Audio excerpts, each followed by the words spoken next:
Como vocês estão? Agora sim. Eu fico esperando vocês dar bom dia, porque às vezes eu entro na sala e ninguém fala. Bom dia, gente. Isso mesmo. Obrigada.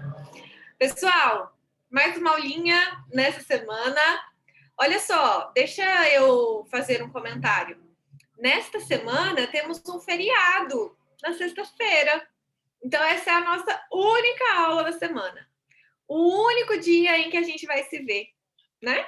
Então eu vou tentar misturar a teoria, a proposta de redação.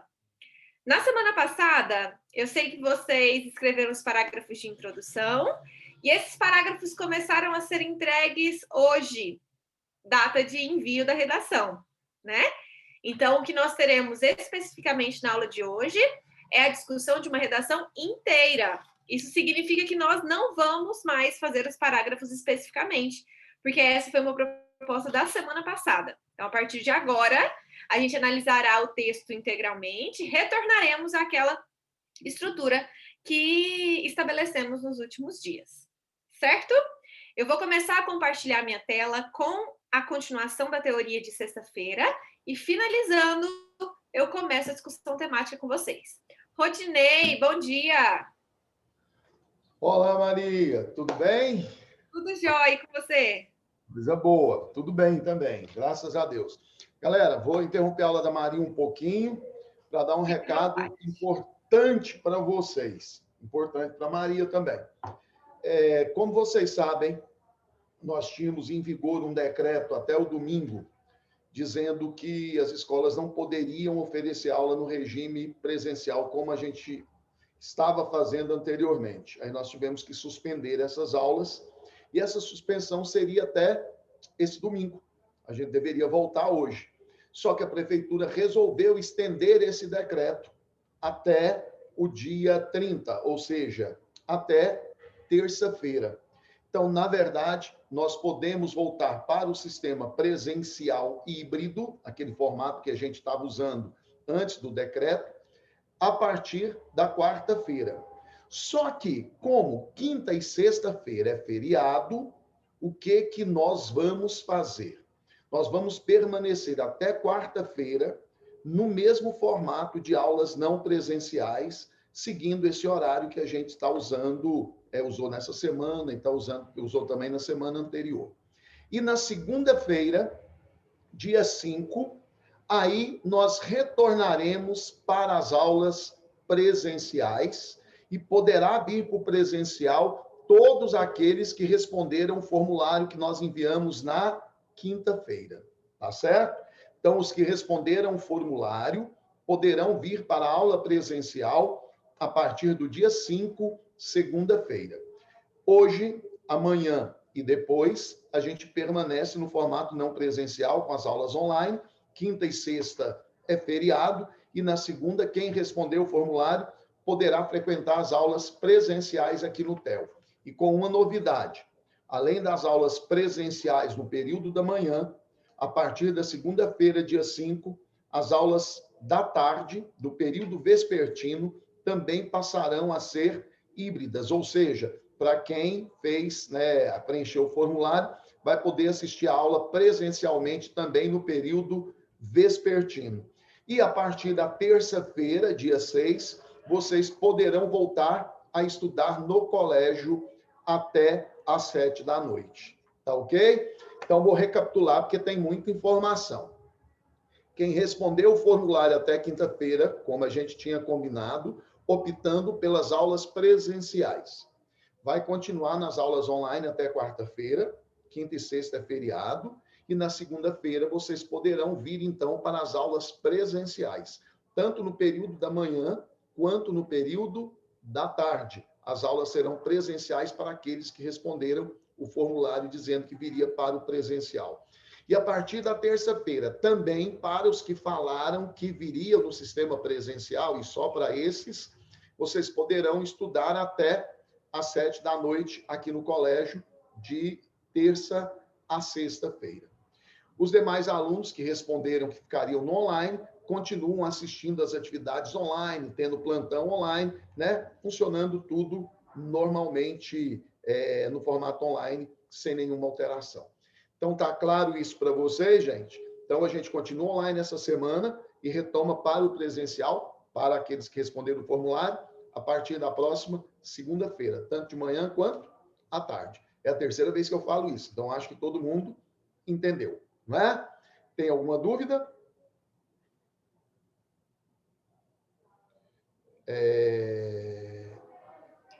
Não pode mais, gente. O prazo para vocês optarem pelo presencial, como eu fui muito claro, era na quinta-feira e a gente estendeu esse prazo até sexta-feira pela manhã.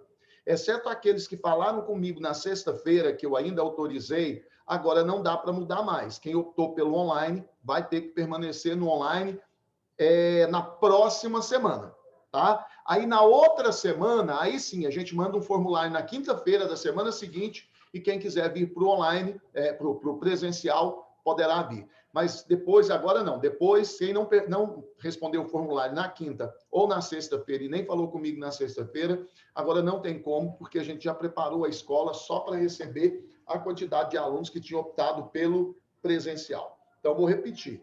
Na quinta-feira da outra semana, quinta-feira, que vai dar no dia 8, a gente vai mandar outro formulário. Aí você fica esperto e responda na quinta-feira quando a gente mandar. E aí você poderá vir para a aula presencial a partir do dia 19. Combinado? Então, é isso, gente. E qualquer coisa a gente conversa na nossa aula de amanhã. Valeu? Tchau. Beijo para vocês. Abraço. Obrigada, Rodinei. Eu que agradeço, Maria. Tchau. Boa aula para vocês, gente. Pessoal, como que o Rodinei coloca aquele fundinho colorido? Alguém me ensina a colocar? Digita aqui para mim, eu quero aprender também. Tava numa praia maravilhosa. Aperta a setinha da câmera. Ah, tá. Ali no vídeo, escolher um plano fundo. Ixi, mas eu não tenho. Habilitar esse recurso. Será que para mim aparece? Olha só que aparece, que gracinha. Ah, tem um monte de cor. Gente, mas só assim para aprender. Olha que gracinha.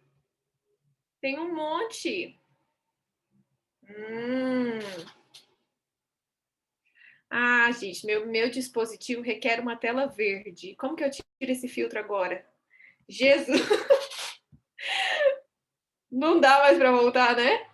Voltou? Agora sim. Pronto. Ah, entendi. Tá bom. Olha que gracinha, ó. Tem os bichinhos. Tá vendo? Só assim, no último dia de aula do Zoom que eu vou aprender esses negocinhos. Eu fiquei 1 ano nesse negócio, 1 ano, e não aprendi. Mas enfim, opa. Tá vendo? Agora eu tô craque aqui. Só que para mim não dá para colocar fundo. Não aparece o fundo para mim. Eu preciso de um fundo verde. Então, se eu tivesse virada para a parede de costa aqui, provavelmente funcionaria. Gente, vamos lá então. Eu queria continuar o que nós fizemos na aula passada, começar pela parte do parágrafo padrão, para vocês fixarem isso na produção de redação dessa semana. Tá bom? Bora lá por essa parte? Deixa eu compartilhar minha tela. Eu ainda não mandei para vocês esse materialzinho, né? Finalizando a aula, eu encaminho hoje. Aqui, ó. Esse aqui, lembra, gente, da aula passada? Falem comigo. Sim! Ou não, né? Se não. Aê, beleza. Obrigada, gente. Vamos lá, então. Ó, nós paramos exatamente nessa etapa do tópico frasal. Nós vimos alguns parágrafos, vocês se lembram que nós fizemos menções a esses parágrafos da invisibilidade da população indígena e dos obstáculos da doação de sangue, e aí ficou faltando a leitura desse texto. E eu queria que nós lêssemos esse texto, identificando cada uma das etapas, cada uma das partezinhas ali de palavras-chave, ou melhor, de estrutura-chave para a construção da minha dissertação argumentativa. Ou seja, a gente vai ler esses parágrafos identificando e escrevendo o que significa cada frase nessa construção frasal, nessa construção de redação. Vocês me ajudam? Posso contar com vocês? Ó, eu vou deixar aqui do lado, inclusive, o meu chat aberto. E eu não vou fazer isso sozinha, hein? Eu vou comentando e esperando vocês responderem. Comentando e esperando vocês responderem. Para que assim a gente consiga desenvolver bem esse raciocínio de tópico frasal e fixar o conteúdo. Começamos, ou melhor, partimos de um parágrafo de introdução. O parágrafo de introdução é algo sobre o que já falamos nas últimas aulas e também estruturado em 3 partes. São essas partes. Já vou até deixar aqui o chat aberto e vou escrevendo para vocês. Contextualização, apresentação do tema ou problematização e, por fim, tese. Mais especificamente, indicação dos argumentos com que trabalharemos. Então, olha só, temos essas 3 partes, certo? A indicação dos argumentos será para a gente D1 e D2. Onde eu estou colocando isso, gente? No chat. Então, deixem aqui o nosso chat aberto para vocês se lembrarem de cada uma das partes. Vamos lá. Efeitos do aumento da circulação de fake news no Brasil. Essa foi uma redação que já começamos a ler, porque esse parágrafo de introdução já estava nas nossas exemplificações. Vamos lá. A humanidade presencia uma evolução tecnológica crescente, uma vez em que os aparelhos tecnológicos e o mundo digital atingem a cada dia mais pessoas e participam da vida destas cada vez mais. Bom, eu vou grifar essa primeira etapa do meu parágrafo de roxo. E eu vou escrever aqui em cima o que ela significa para mim, também de roxo. O que ela significa para mim dentro do parágrafo de introdução? Como essa partezinha de roxo vai se chamar? Tempo de delay para a resposta. 1, 2, 3, 4, 5. Dentre esses aspectos que eu pontuei no nosso chat, gente, contextualização, apresentação do tema, tese e a indicação dos argumentos, essa parte de roxo será o quê, gente? Como eu posso chamar? É uma declaração inicial, e essa declaração inicial delimita o tema? Ainda não. É, na verdade, uma forma de apresentar a contextualização. Contextualização. Por que não é tese? Porque nesse momento eu não tenho um ponto de vista defendido. Lembre-se que a tese é para nós o momento em que a opinião do autor do texto está explícita. E nesse momento nós temos só uma contextualização, uma constatação da realidade tecnológica que irá nos direcionar a uma discussão sobre notícias falsas, fake news. Então, para que exista a apresentação do tema e, posteriormente, a tese, eu preciso que aquelas palavras-chave estejam explícitas. Quais são? Fake news, pelo menos. Esse segundo período apresenta uma relação de notícias falsas ou fake news? Olha só, essa situação está presente na vida do povo brasileiro. E, junto com ela, observa-se o aumento da circulação de notícias falsas pelos meios de comunicação, o que geralmente é feito para difamar a imagem de algo ou alguém, mas também pode possuir outros propósitos. E todos geram uma série de problemas. Percebam que, nesse momento, o que eu tenho de amarelo, e eu vou usar a cor amarela para escrever também, é o que nós chamaremos de problematização ou apresentação do tema. Eu tenho, então, em amarelo, aquilo que vai me orientar à escrita sobre determinado assunto. Agora sim, no final, de azul, o que é essa parte? Entre eles, ou melhor, mais especificamente,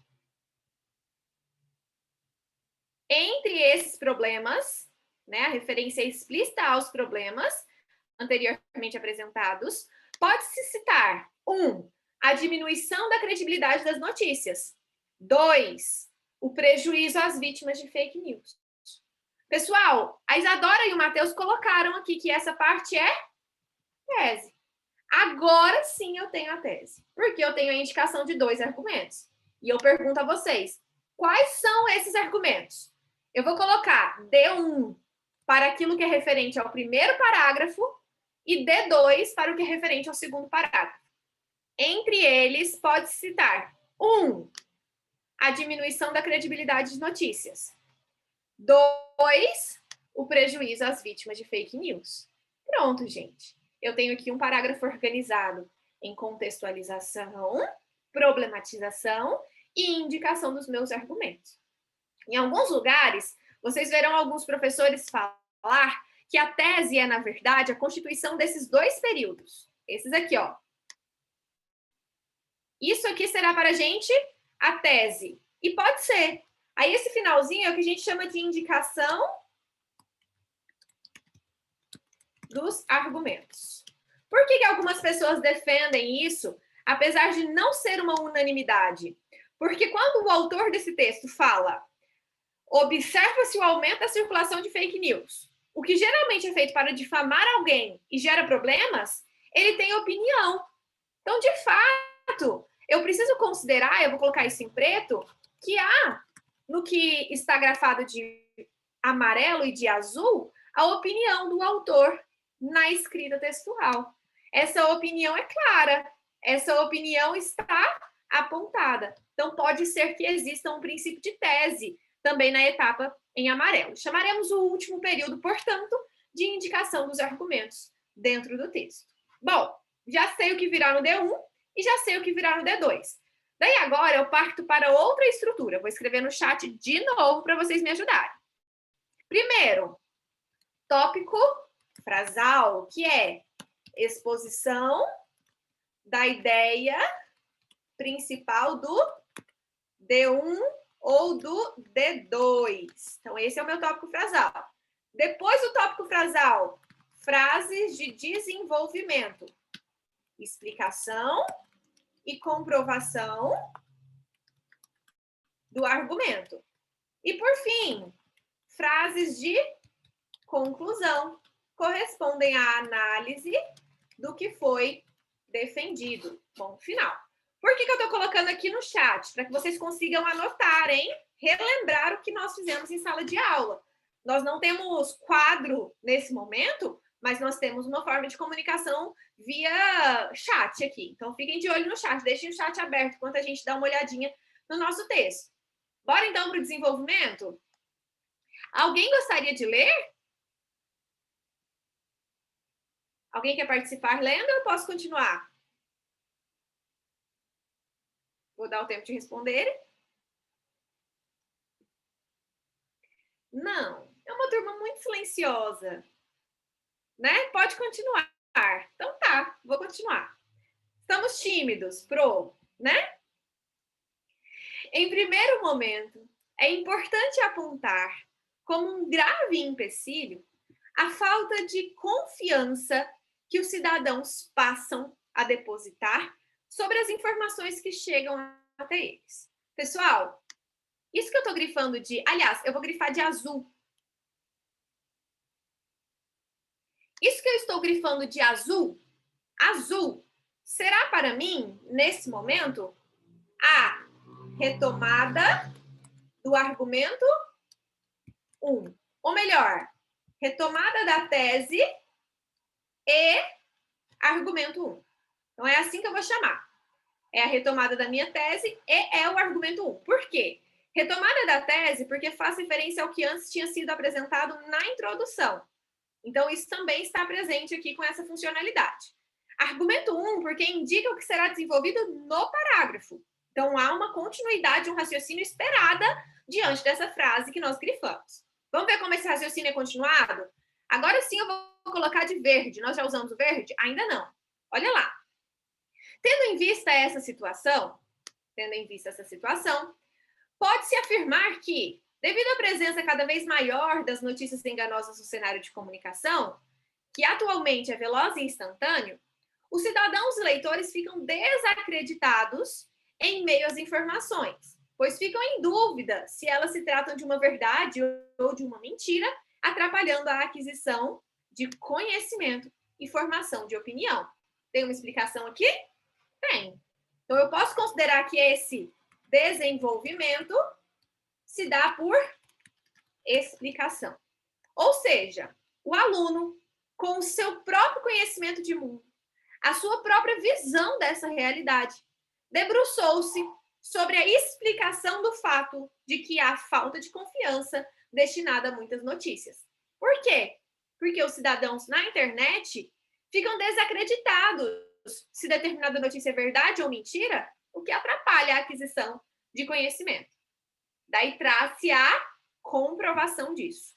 Comprovação, eu vou continuar de verde, porque são as nossas frases de desenvolvimento ainda. Olha só. Em concordância ao que foi mencionado, tem-se a opinião de uma médica chamada Ana Carla Goldberg, que, em uma reportagem publicada no site Agência Brasil, afirmou que as fake news sobre a ciência têm gerado descrédito dessa importante área. Pessoas, como eu posso chamar essa partezinha? Se lá em cima era o desenvolvimento por explicação, aqui embaixo eu tenho desenvolvimento por quê? Não é uma explicação. Como vai chamar isso?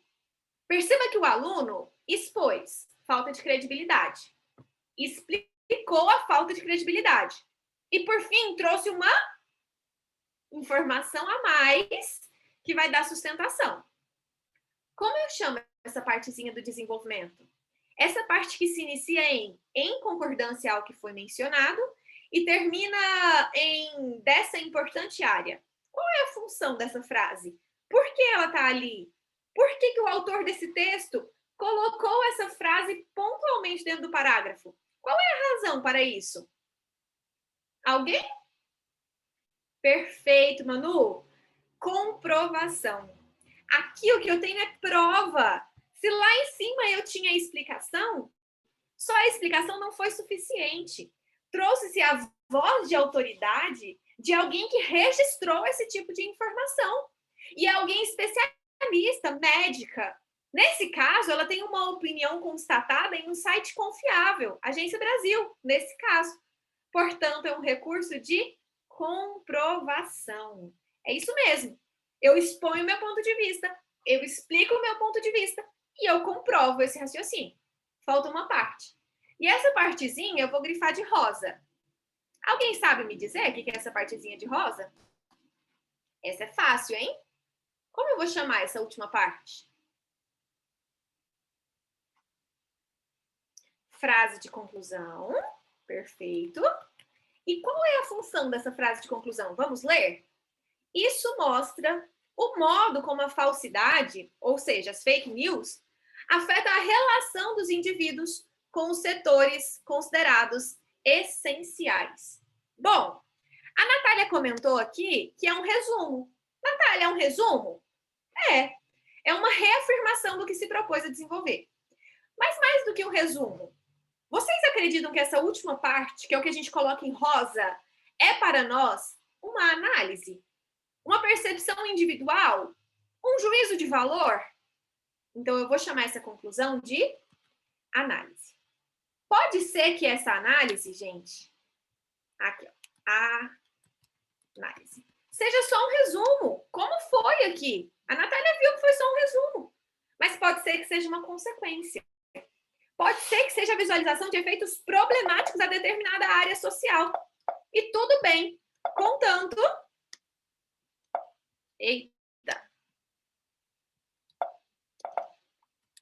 Gente! Agora sim. Contanto que eu consiga colocar juízo de valor. Bom, meu chat deu uma travada aqui, mas acho que já voltou. Agora sim, deu certo. Pronto. Vamos para o outro parágrafo? Ele tem que ficar assim também. Ele tem que ser azul, verde e rosa. Vamos ver se ele consegue ficar assim?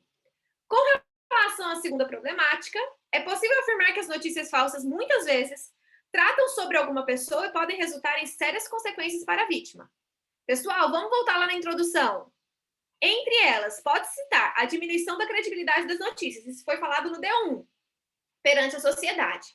2, o prejuízo às vítimas de fake news. Prejuízos são causas ou consequências? Prejuízos são consequências. São questões que acontecem posteriormente. Pessoal, quando o aluno, foi o Miguel que escreveu esse texto, escreve, tratam sobre alguma pessoa e podem resultar em sérias consequências para a vítima, eu estou falando sobre os prejuízos mencionados lá na introdução? Sim! Eu estou retomando aquilo que foi proposto, então eu posso grifar de azul. Isso não está ficando claro, professora? Ainda não estou entendendo. Qual que é a relação que você está mencionando? Pessoal, quando fala-se sobre a falta de confiança no D1, essa falta de confiança aqui, ó, essa falta de confiança é a menção da descredibilidade das notícias. Vou colocar mais grossinho para vocês verem isso. Então, aquela falta de confiança que eu estou grifando aqui, ó, que eu estou colocando um círculo, já tinha sido mencionada na introdução. Já estava lá na introdução. E aqui embaixo, pode resultar em várias consequências para a vítima. Então, eu tenho como exposição alguma coisa que também foi falada na introdução. O que foi falado na introdução, gente? Os prejuízos que as vítimas de fake news sofrem. Veja que há uma retomada da ideia que está lá em cima, para que haja uma organização, um projeto de texto. Eu aponto na introdução o que eu vou desenvolver e eu desenvolvo isso. Será que ele comprovou esse raciocínio? Vamos ver se eu posso grifar de verde as próximas etapas? Nesse contexto, certa vez, Paul Joseph Goebbels disse: uma mentira repetida 1000 vezes se torna verdade. Com essas palavras, vê-se a proporção que uma fake news pode repercutir. E é dessa forma que tem acontecido, pois elas, denegrindo a imagem de alguns, espalham-se de maneira descontrolada e acabam. Pessoal, tudo isso de verde, só que de forma invertida. A comprovação vem antes. A comprovação vem por uma citação. E a explicação vem depois, posteriormente, lá embaixo. Aí eu chego a uma análise. Olha só essa conclusão desenvolvida. Essa situação vem a prejudicar, sobretudo, as figuras públicas e famosas, o que ocasiona constrangimento e problemas pessoais e sociais para elas. Ponto final. Essa conclusão de análise, se antes tinha sido desenvolvida dentro de resumo, síntese, aqui é uma análise de quê, gente? Consequência. É o efeito. E o tema da minha redação é efeito. Então, aqui, ó, aqui em cima, a gente pode colocar que a análise era síntese, como a Natália tinha visto. É uma síntese. E aqui embaixo, a nossa análise é uma consequência.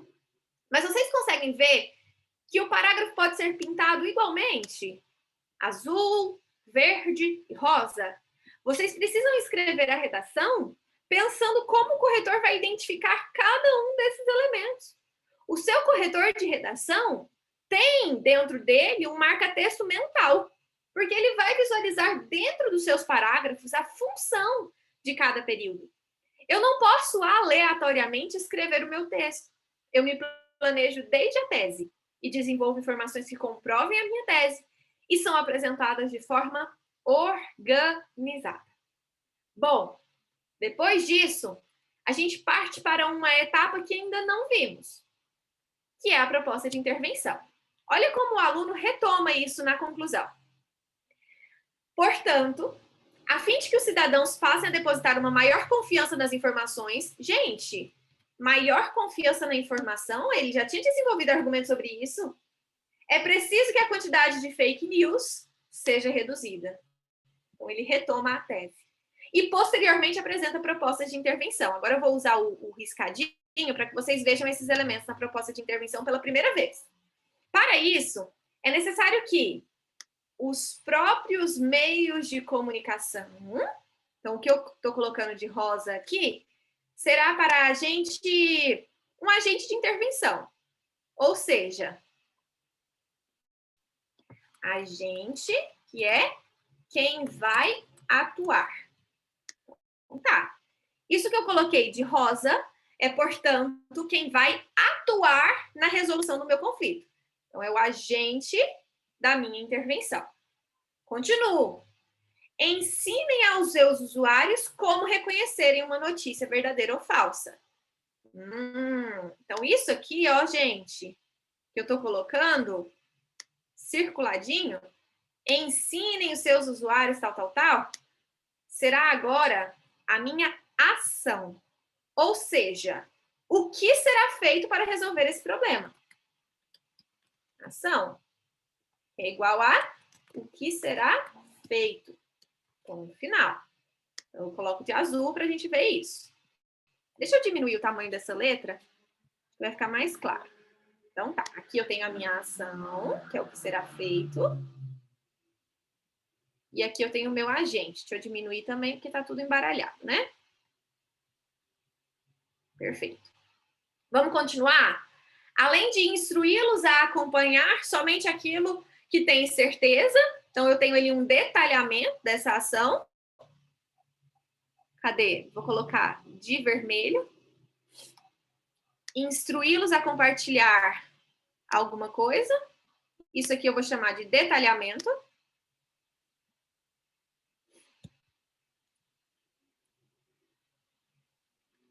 Detalhamento.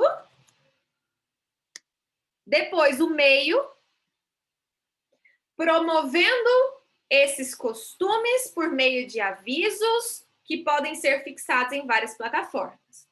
Então, agora, qual cor eu não usei ainda? O verde. Promovendo por meio de avisos é o meio da minha intervenção. É o como. Então, eu vou chamar essa parte, vou colocar de verde, de meio. Como a ação será executada. Então, eu tenho aqui o meu meio de intervenção. E a finalidade? Onde está essa finalidade? Lá em cima. Vamos ver a finalidade? Ó, a fim de que os cidadãos passem a depositar mais confiança nas informações. Então, isso já tinha sido apresentado lá em cima. Mais uma medida de intervenção construída. Preciso fazer isso exatamente assim agora? Ainda não, mas vai ter que fazer. Então, é a finalidade. Daqui a pouquinho a gente vai focar nessa proposta de intervenção. Por enquanto, ainda não. Tá dando para ver pelas cores, gente? Tá clarinho, mas dá para ver, né? Para complementar essa proposta, é interessante incentivar as escolas a tratarem desse assunto, principalmente com os adolescentes, a fim de despertar o senso crítico para evitar a propagação de fake news. É uma medida a mais. Então, eu tenho uma orientação para o problema resolvido com todos os elementos, agente, ação, meio e finalidade, e outra somente complementativa. Pessoal, se eu culpo sociedade e Estado, quantas propostas de intervenção eu tenho que fazer? Uma para a sociedade e uma para o Estado. Se eu culpo economia e meio ambiente, eu preciso fazer uma proposta para a economia e uma proposta para o meio ambiente. Se eu analiso como causas família e escola, eu preciso fazer uma proposta de intervenção para a família, uma proposta para a escola. Sempre. Ah, professora, mas eu achei uma proposta de intervenção que resolve os dois problemas do meu texto, família e escola. Posso fazer só uma? Pode, mas isso precisa estar claro, a fim de que família e escola mudem a sua postura diante do problema. Então, a minha finalidade precisa resolver os problemas apontados no meu texto, sempre, todas as vezes. Eu sempre vou resolver os problemas que me propus a desenvolver na minha redação. E aqui a gente tem uma redação padrão. É isso que precisa ser feito, gente. Quando eu cobro a dissertação argumentativa de vocês, eu espero isso. Que vocês exponham pontos de vista e saibam defender de maneira organizada. É claro que esse não será o texto de vocês. É claro que existem inúmeras formas de organização. É claro que existem argumentos diversos e que se diferenciarão entre vocês. A Natália vai escrever um argumento, o Bruno outro, a Emanuela outro. Mas a organização estrutural dos parágrafos é esta. Alguma dúvida em relação a esse conteúdo? Então, ótimo. Perfeito. Pessoal, começamos a nos aprofundar na dissertação argumentativa. Isso significa que nós não estamos mais em um plano de superficialidade. Vocês se lembram que na primeira aula eu falei para vocês que vocês deveriam fazer uma dissertação argumentativa. Aliás, uma dissertação em prosa, sem a necessidade de argumentar. Agora a gente já viu a argumentação. Agora nós estamos começando a aprender a argumentar. Consequentemente, o que será cobrado de vocês? A argumentação. Vocês verão que a partir da semana que vem, não dessa, essa eu ainda compreendi, não sabia se daria tempo de ver tudo isso hoje. A partir da semana que vem, o nosso enunciado vai ser diferente. Se vocês virem, o tema da redação de hoje é proposto como uma dissertação em prosa ainda. Como nós estávamos fazendo. Como nós estávamos fazendo. Aqui, ó. Dissertação em prosa. Nas próximas semanas, nós teremos de fazer uma dissertação argumentativa. E essa argumentação começará a ser cobrada de vocês. O que é argumentar? Comprovar, trazer informações, fatos, exemplos, dados, explicações mais detalhadas com um único propósito: comprovar um ponto de vista diante de determinada questão. E é pensando nisso que eu proponho mais um tema nesta semana. Esta redação deverá ser entregue no dia 5 de abril. Então, a redação 7 é para ser entregue no dia 5 de abril. Quem for presencialmente à escola, ou seja, optei pelo ensino presencial, não estou de casa, precisa entregar a redação também presencialmente, escrita à mão. Se você optou por manter-se no ensino à distância, remoto, aí você pode enviar pelo e-mail a sua redação. Mas é importante que vocês pensem. A entrega da redação física acompanha a presença física do aluno na escola. Tá bom? Então, os alunos que preencheram o formulário e afirmaram que estariam presentes, redação entregue fisicamente. Pessoas, tema da redação é questão ambiental. Nós ainda não tínhamos falado sobre isso. Ou seja, ainda não havíamos discutido as relações sobre o meio ambiente na sociedade. Mas não é qualquer relação ambiental. Nós estamos falando sobre um problema muito grande no Brasil: a questão do lixo. E essa questão do lixo é trabalhada em sociedade e educação, socioeducacional. Ou seja, dentro da discussão envolvendo o lixo, eu preciso pensar em sociedade e educação. Escola e sociedade. Ponto. Mas qual é o problema do lixo? Por que é tão importante discutir o lixo? Pessoal, e casa continua sendo Word para quem está em casa? Sim, Bernardo. Quem vai ficar em casa continua sendo pelo Word mesmo, digitado para facilitar a correção.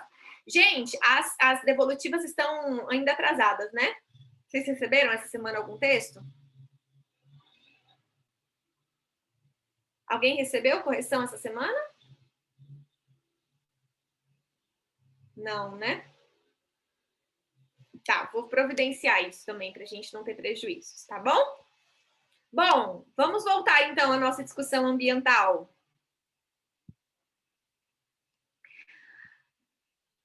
O problema do lixo na sociedade, uma questão socioambiental. Vamos ler esse primeiro textinho juntos? Vou perguntar de novo porque eu não desisto.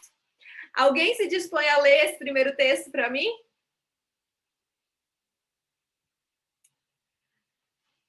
Não, não, né, gente?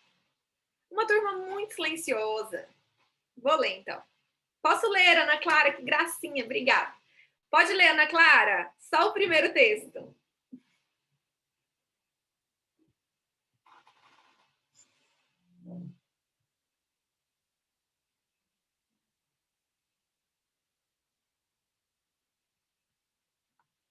Estou esperando. Somos uma civilização dedicada a gerar lixo. Não há mais espaço para depositar resíduos e a questão de onde colocá-los virou um enorme problema logístico.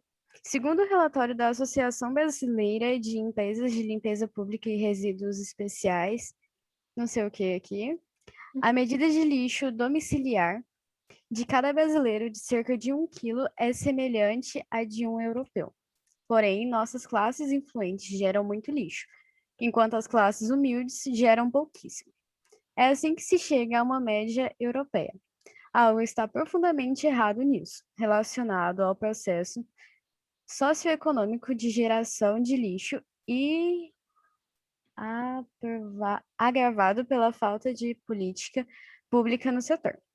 Há bastante tempo, o geógrafo Milton Santos disse que o crescimento urbano no Brasil estava muito ligado à sedução do consumo.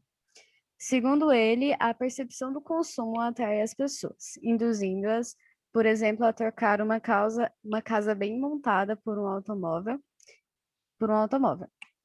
uma despensa forrada de alimentos por um aparelho eletrônico. Daí que, segundo o relatório da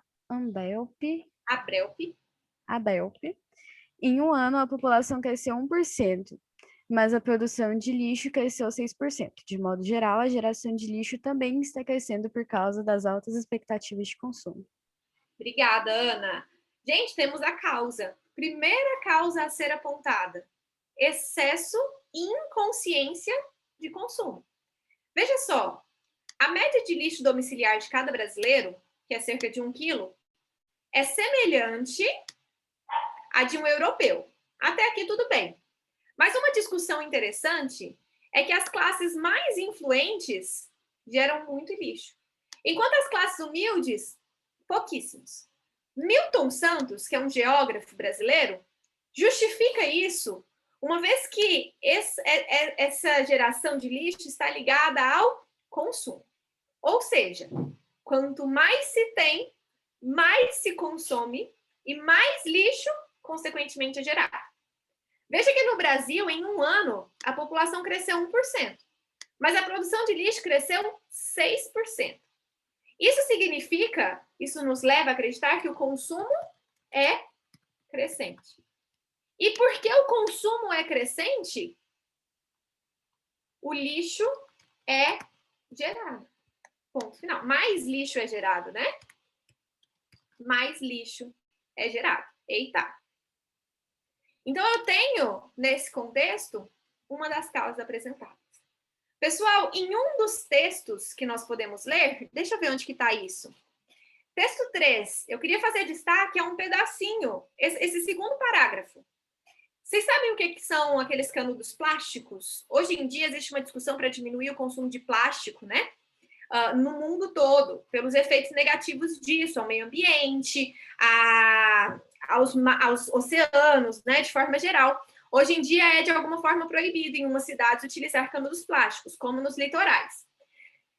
Olha o risco de um canudinho plástico.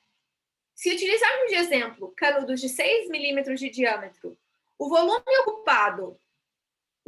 ocupado pelo total de canudos usados pelos brasileiros em um ano equivaleria a um cubo de 165 metros de aresta, 150 metros mais alto que o edifício Copan, em São Paulo.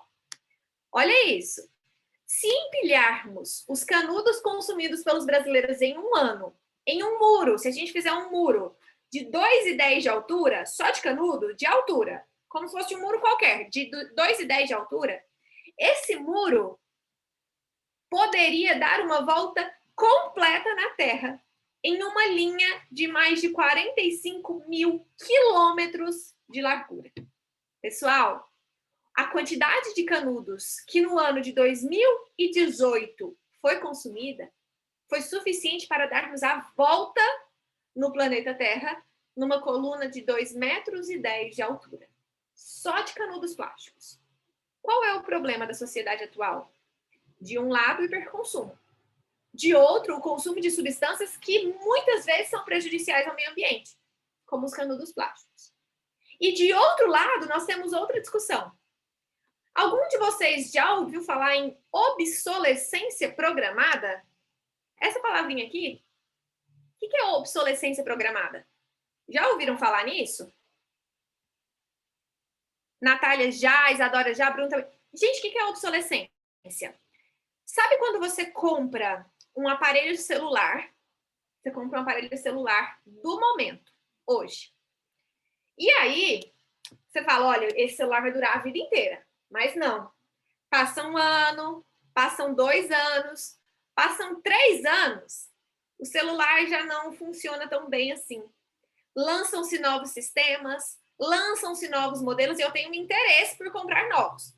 Mas mais do que esse interesse por comprar novos produtos, aquele celular que eu comprei há 3 anos atrás, há 4 anos atrás, começa a apresentar defeito, começa a não atualizar mais, os aplicativos não funcionam mais.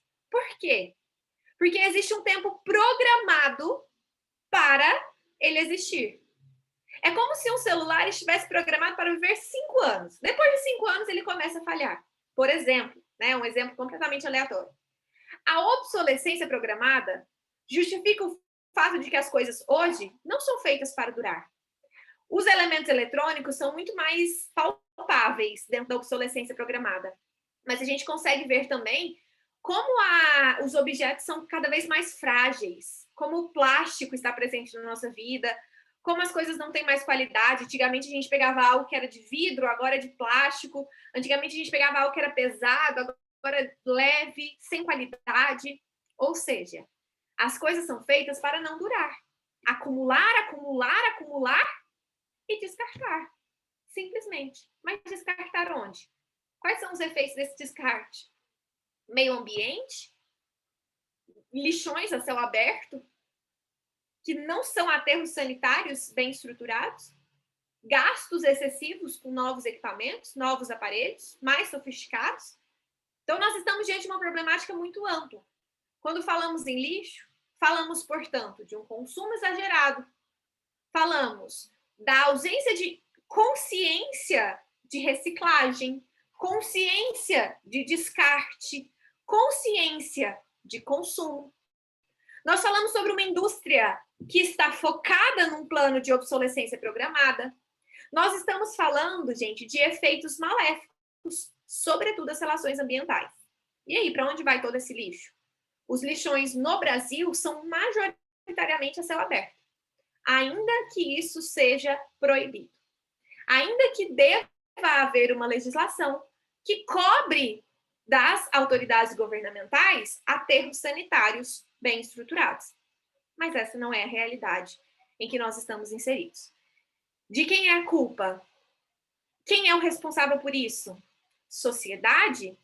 Estado? Escola? Família? Vale a pena a gente refletir sobre isso no momento de desenvolver a redação.